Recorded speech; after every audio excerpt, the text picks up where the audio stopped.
Do you know last year the US government had over $50 billion they were going to give to small businesses, and more than 30% of it never got used? That's the part nobody talks about.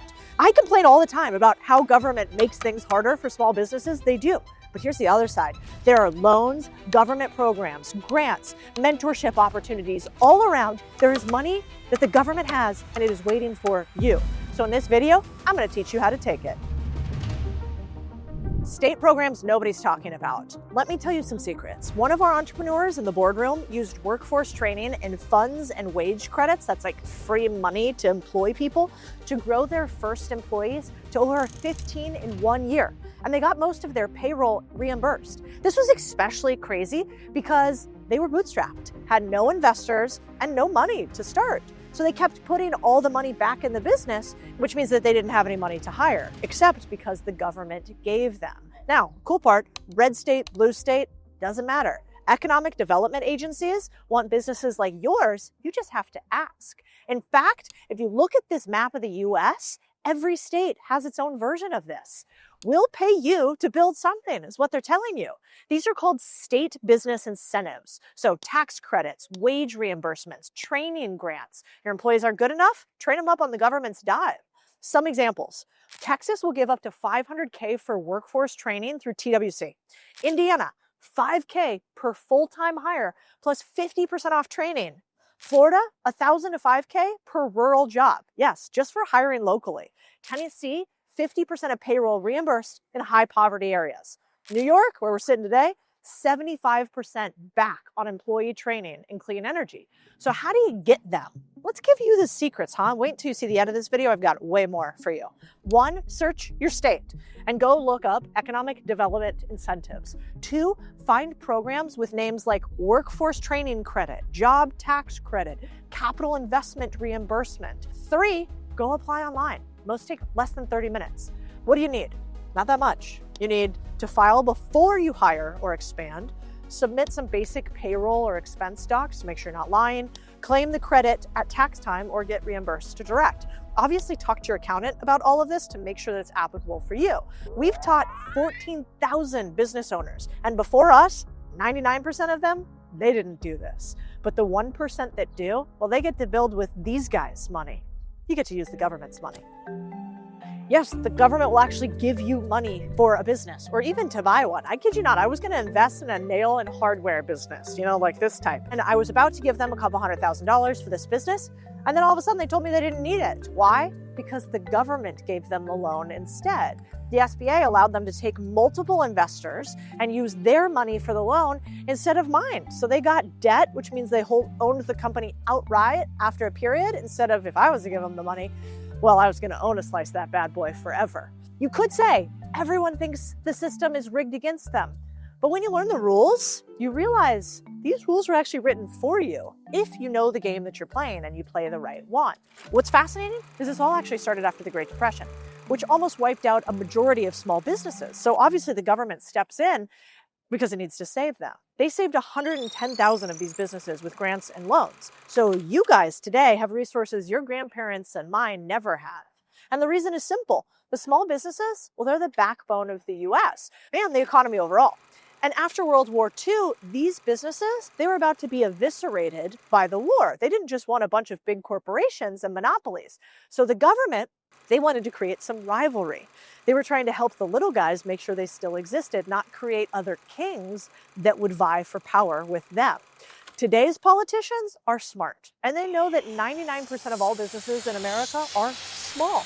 They create 2 out of 3 of every jobs. People with jobs, what do? They vote. So when the economy stalls, small businesses, well, they restart the engine. And there's just one problem here, though. Entrepreneurship is really risky, especially now. So the government, they decided to put their hand on the scales. This is sort of this balance between risk and incentives. So they use grants, tax credits, cheap loans to talk me and you into doing more small business. So that means if you know where to look, you can build your businesses all on the government's dime. Just like the guys who took the government's money instead of mine, now they own 100% of a business that does millions of dollars a year. Let's do their homework. This part I know from experience. Let me tell you why. The QSBS, for instance, allowed me to make $300K tax-free from a fortune cookie advertising company called Open Fortune. What is QSBS? It's basically the government saying if you put real skin in the game, backing a small C Corp, we'll let you keep a chunk of your upside tax-free. If you buy original shares in a US C Corp, that's just a company structure, when it's still small and actually operating as a real business, and then you hold those shares for at least 5 years, the IRS can let you exclude up to 100% of the capital gains. That's like the upside when you sell, to the tune of $10 million or 10x what you put in per person. That means if I put in $500K, grow it, and sell that company for $5 million, that entire $4.5 million gain can be federal tax-free when the rules are met. So instead of writing a big check to the IRS, that cash, well, it stays in my pocket and gets rolled into the next deal. It is literally a cheat code for people who are willing to build or back small businesses. So always get a good tax pro to talk to you about this to make sure your company is set up the right way and that your shares actually qualify. The last thing that I'll tell you guys, I've done this so many times now, and I learned it from some billionaires like Peter Thiel, who made hundreds of millions of dollars this way. Now, most people think tax credits are just for the big companies like Peter Thiel, but the truth is they're actually written for us. Most founders just never read the fine print. So I want you to think about the good stuff you can get when you take the really hard risk. How do you get the actual cash? Let me give you some examples. Working Opportunity Tax Credit, what's called the WOTC. When you hire someone from a qualifying group, like a veteran or someone who's been unemployed, then you get anywhere from $2,400 to $9,600 back in tax credits. Section 179 deduction. Buy equipment or a vehicle, write off up to $1.25 million instantly. Now you got to do this the right way. Lots of people defraud the government this way. Don't do that. Make sure that you are doing it on the up and up. There's also the historic rehab credit. Renovate a commercial space, get 20% back. New markets tax credit, invest in low income zones, earn up to 39% back in tax credits. Here's how this could look in real life for you. Let's say you buy an HVAC business. You hire a vet. That's up to $9,600 back via the WOTC. Just have them fill out the form before or on their start date. So let's say then you buy 2 trucks and $75K of new equipment. Section 179 lets you write it off immediately. You don't need to wait years, you get to do it right away, even if it's financed, which is pretty wild. So then you go and remodel an old building in a historic zone. That's 20% back with the historic rehab credit if you follow the guidelines. And if you expand into low income zip codes, then you partner with a CDE, you get cheap capital through the New Markets Tax Credit Program. Wow, that is how you turn a boring business into a tax efficient cash printer. Most founders miss this, but you won't. Actually, I thought I'd share a secret with you. So you want to know how I got started when I had $0 and I wanted to make my first 100K online? And actually, it's how this guy, my friend Sam, made $25 million. Before he even looked like this, he was selling hot dogs prior. So the secret is something that nobody really talks about, but it is so simple. It's a newsletter. You write down your ideas, you send them to the world, and this platform, Beehive, grows your audience. It links up with advertisers to pay you, and you have to be zero technical to do it. You know, because we can't really trust the government, like we've talked about in this video, or other platforms, you want to own your audience with email. So when I started my whole newsletter, now I have one to source deals, get investors' attention, sell offers, turn my knowledge into my cash flowing asset. That's also, just so you know, how Warren Buffett got famous. He started with investor letters. So if you're looking for a lean way to start that can actually scale and make you money, you got to check out Beehive. I believe with every fiber of my being that newsletters are the future. So you go to Beehive, which is BEEHIIV.com/Codie, and use code Codie30. It'll give you 30% off your first 3 months. And I think this is the way we own our online assets, and nobody's talking about it. Okay, I want to teach you one other thing. Let's talk about how taxes reward entrepreneurs. Most founders quietly tip 15.3% to the IRS every year just because their entire entity is set up wrong. Not because they made too much money, but a founder who is doing, for instance, $500K in profit a year as a solo LLC, by default, every dollar is hit with 15.3% self-employment tax. That's for Social Security and Medicare, et cetera. That's about $76,500 straight off the top, just in SE tax. So Our founder, we tell her to switch to an S Corp election. Now she pays herself a reasonable salary of, let's say, $150K, still hits with the payroll tax, but takes the remaining $350,000 as distributions. Payroll taxes now only applies to a $150,000 wage piece, not the full $500K. So the 15.3% bite drops from roughly $23K on the salary all the way down and doesn't hit the $350,000 in distributions. So she completely avoids this self-employment tax. Now, I know this stuff all sounds kind of boring, tax this, tax that, but how does it sound to keep $350,000 off of the government taxing you? Pretty good to me. It's the same business, same revenue, same profit, just $50,000 per year kept instead of donated to the government. Stretch that over a couple of years of growth, and it's very realistic to say you've saved six figures purely by changing the entity type and how the cash is labeled, aka salary versus distribution. That's the game. The broke founder only thinks, how do I make money?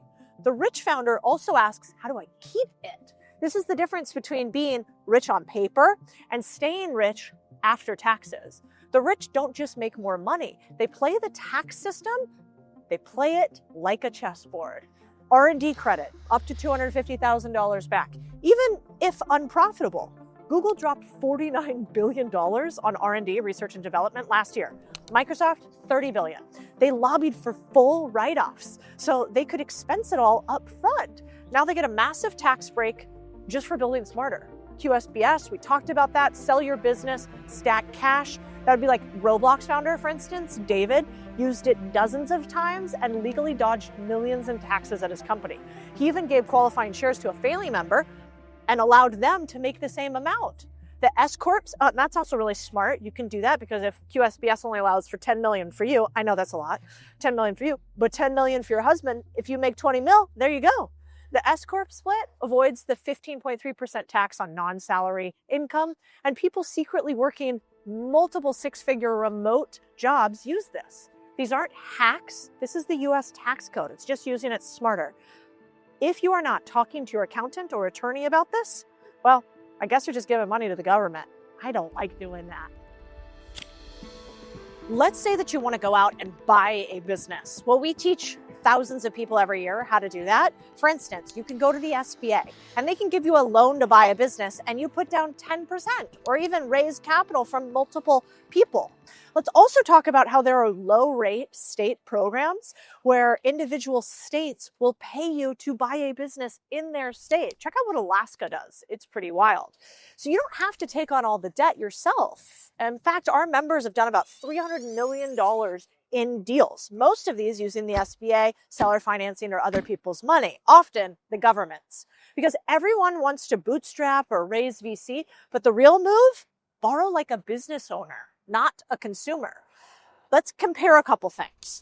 14% APR credit card versus a 2% SBA loan. Or maybe in this climate, an 8 or 12% SBA loan. If you start a business with debt, that can be terrifying unless it's the right kind of debt.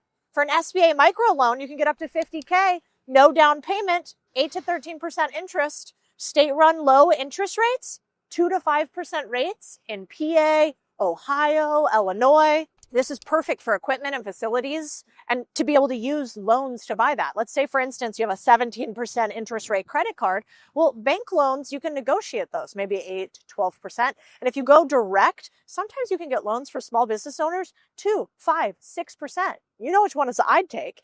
And I know that everything I told you right now sounds simple on paper, but the real unlock is seeing this done live with real deals and real people doing that. That's exactly why we host Main Street Millionaire Live. It's not a motivational conference. This is real operators doing deals to buy businesses and showing you step by step how to do it. In fact, you get to watch people who used to be nurses, doctors, engineers, and employees closing deals that are averaging $2.5 to $5 million.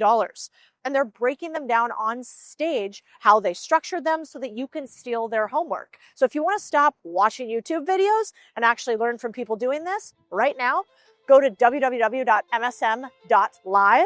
I think if you guys give me 72 hours, I can change your life. Mentorship that's actually useful and free. You see, every successful founder I know had someone that gave them a cheat code. These programs are the cheat codes. You just have to show up. One of my favorites is business education deduction.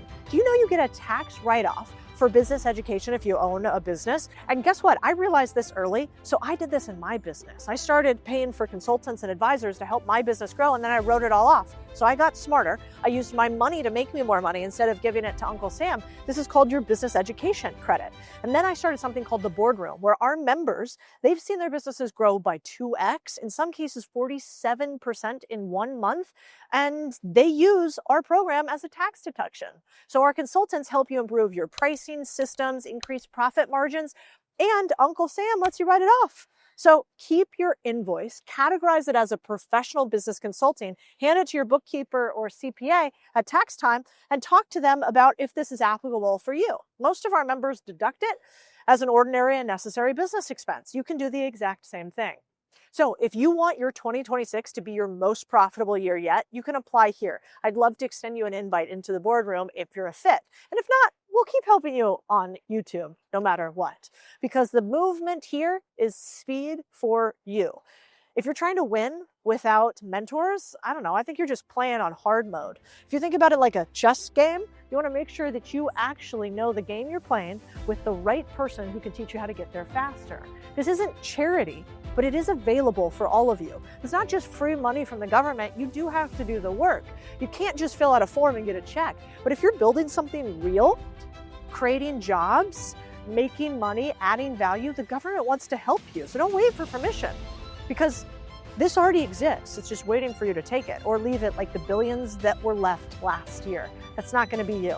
So I hope to see you get some business tax credits this year or join us in the boardroom, because the truth of the matter is, small business is too hard to do alone and with no help.